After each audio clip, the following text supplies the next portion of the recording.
Hi folks, Waldo Waldman here. I want to talk to you today about a topic that is near and dear to my heart, and it's about commitment. Commitment to excellence, as a matter of fact. And I'm wearing an actual fighter pilot uniform, a flight suit that I wore in combat many times in the heat of battle. I want to share with you a story of a special mission I flew a few years into my Air Force career when I was deployed to Saudi Arabia flying missions in Iraq, monitoring the no-fly zone. I was on the wing of my commander, Lieutenant Colonel Mark Haas-Hyde, is now a two-star general in the Air Force. And we were a couple hundred miles into enemy territory, monitoring the no-fly zone, watching to see if enemy aircraft crossed the border. There was a lot of things going on, things that you didn't see on Fox News or CNN, a lot of missiles being flung, a lot of stress. And I'll tell you, I was wet behind my ears, scared to death, new to this combat environment, and I didn't feel very comfortable, quite frankly.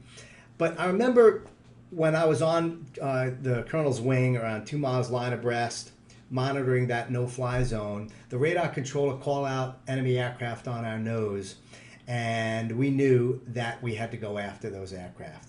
And Colonel Haas-Hyde called out on the radio the code words for taking action, which were commit, commit. And that meant we were going to push up the throttle to full power, break the speed of sound, and go after those enemy aircraft and execute the plan that we had briefed on the ground. It was go time. All of that training was put into action at that moment. And I'll tell you, both of us weren't thinking in the back of our minds that we were going to abort. We knew we were going to be there for each other to execute the plan. You see, I believe that commitment is only tested in the heat of battle, when stress is present, when the fun stops, when you don't want to do the tough thing.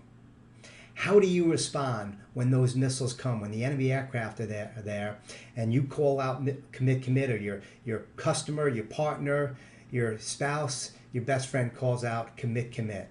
Are you going to take off and execute, or are you going to abort? Commitment is what we do in the heat of battle when fear is right in front of us.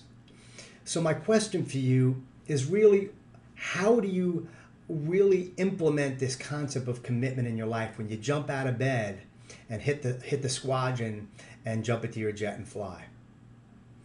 It's about action, not just about philosophy. Colonel Haas-Hyde and I were both academy graduates. We were very well trained, and we trusted each other.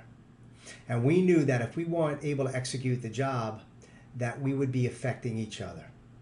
I think a lot of times it's important to think about your commitment, not just in your own context, on your own success, and how your actions are going to affect your own business and your own life, but how does it affect others? You see, Colonel Haas-Hyde was asking himself the same thing that I was. Can I depend on you? And when you're developing yourself as a leader, what drives you to take commitment at the end of the day, beyond your own personal interests, they're the interests of the people that are dependent on you. And when you think outside of your mind and be that wingman to others and say, you know what, my commitment's going to affect other people's. What I do today may not just affect me, but my family, my customers, my partners, my future, my kids. It gives you a new context to take action and push up the throttle despite the fear and the doubt and the challenges that we face every day. So find out what gives meaning to your mission. Who are you fighting for? What drives you? What do you believe in? When you think about that, it'll drive you to take action. I like calling it, when you find your why, you release the brakes and fly. So sit down today, think about those things that really mean a lot to you. So when you hear those words, commit, commit, you'll push up the throttle, release the brakes, take off, and go after the enemy and hopefully hit the target. I'm Waldo Waldman. Push it up, check 6, and commit yourself to excellence.